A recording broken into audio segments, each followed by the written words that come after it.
வாங்க இன்னைக்கு நம்ம பருப்பு போலி செய்ய போறோம். அதுக்கு தேவையான பொருள் என்னென்னு பார்த்துக்கலாம். மைதா மாவு 2 கப்பு எடுத்து வச்சிருக்கேன். இந்த கப்பில் 2 கப்பு எடுத்து வச்சிருக்கேன். அதே மாதிரி கடலைப்பருப்பு 2 கப்பு. அதை ஒரு 2 மணி நேரம் நல்லா ஊற வச்சு குக்கரில் 2 விசில் வச்சு வேக வச்சு தண்ணியை நல்லா வடித்து வச்சிருக்கேன். அதுக்கப்புறம் வெல்லமும் 2 கப்பு எடுத்து வச்சிருக்கேன். உங்களுடைய விருப்பம், வெல்லம் கம்மியாக வேணும்னா 1 கப்பு போட்டுக்கலாம், 1,5 கப் போட்டுக்கலாம்.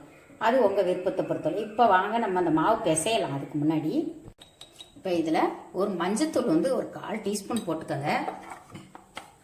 உப்பு, இந்த மாவுக்கு தகுந்தபடி உப்பு போட்டுக்கோங்க. அவ்வளோதான். இப்போ இது எல்லாம் ஒன்றா பிசைஞ்சு நல்லா ஒன்றா கலந்துக்கலாம். கலந்துட்டு தண்ணி ஊற்றி பிசைய வேண்டியதான். நல்லா தளர்வாக பிசையணும். சப்பாத்தி மாவு மாதிரி இறுக்கமாக பிசையக்கூடாது. நல்லா மாவு நல்லா தளர்வாக இருக்கணும். பிசையும் போது காட்டுறேன் பாருங்க. இப்போ 2 கப்பு மாவு எடுத்ததுக்கு 1 கப்பு தண்ணி ஊற்றினேன். அதே பாருங்க சரியாயிருச்சு.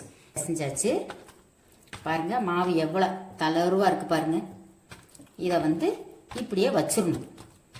இது ஊறட்டும். ஒரு 1/2 மணி நேரம் ஊறினாலும் பரவாயில்ல. ஏன்னா இந்த இது ஊறுற வரையும் நம்ம அதுக்கு முன்னே இந்த பூரணை செஞ்சுக்கலாம். உள்ள வைக்கிற கடலைப்பருப்பு இது வச்சு இப்போ மேலையும் எண்ணெயை பூசி இந்த மாவு காய விடாமல் வச்சாச்சு. இதை மூடி வச்சுட்டு இப்போ வாங்க பூரணம் செய்கிறத பார்க்கலாம். இப்போ ஒரு வானலில் நம்ம உடைச்ச வெல்லம் போட்டிருக்கோம். அந்த வெல்லத்தை போட்டு சும்மா கொஞ்சம் அப்படி தண்ணியை தெளித்து வைக்கணும். இந்த வெல்லம் உருகிற பதம்லாம் கிடையாது.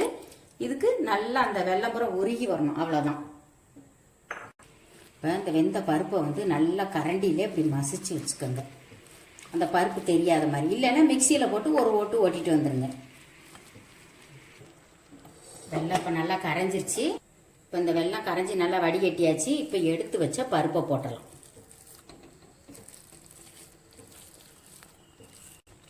இப்போ இந்த பருப்பெல்லாம் போட்டாச்சு பாருங்க. அந்த வெள்ளைப்பாவில் இப்போ கொஞ்சம் இப்படி தண்ணியாக இருக்க மாதிரி, அதாவது எடுத்து இப்படி ஊத்துற பதம் மாதிரி இருக்கு பாருங்க. இது இல்லாமல் நல்லா திக்காக வர்ற வரையும் நீங்கள் கிண்டிகிட்டே இருக்கணும். அவ்வளோ. எந்த அளவுக்கு நல்லா தண்ணி அரைச்சிங்கன்னா இப்போ எப்படி கெட்டி ஆயிடுச்சு பாருங்க. கரெக்டாக பதம் வந்துருச்சு. இப்போ கொஞ்சம் ஏலக்காய்த்தூள் ஒரு 1/4 டீஸ்பூன் உங்கள் விருப்பம்தான் போட்டுக்கோங்க. போட்டுட்டு கடைசியாக கொஞ்சம் நெய். இது எங்கள் வீட்டிலேயே எடுத்த நெய். இப்போ இதை கிளறி கொண்டு ஃபேனில் போய் நல்லா ஆற வச்சிருங்க. இப்போ இதை எடுத்து ஒரு உருண்டை பிடிச்சிக்கலாம். நம்ம அதுக்குள்ள சப்பாத்திகளை எப்படி வைக்கிற அளவுக்கு பாருங்க. இந்த மாதிரி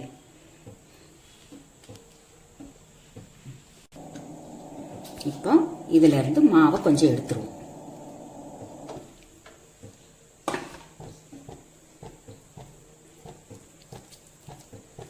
மாவை இப்படி தேய்ச்சாச்சு. அதான் கையிலே வச்சு நல்லா இலக்கமாக தானே தேய்ச்சிருக்கோம். இப்போ ஒரு உருண்டை எடுத்து இப்படி வச்சிடணும். இப்படி வச்சு நல்லா மூடி இருந்தது. இப்படி மூடி அடியில் இலையை நல்லா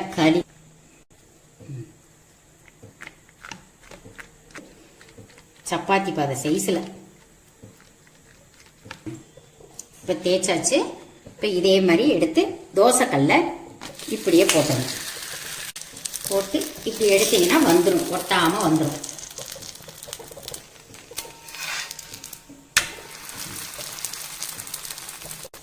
பருப்பு போட்டு இது வெந்துருச்சு. இப்போ எடுத்துடலாம். இப்போ பருப்பு போலி ரெடி ஆயிடுச்சு. இதே மாதிரி இதே அளவுகளோட செஞ்சு பாருங்க.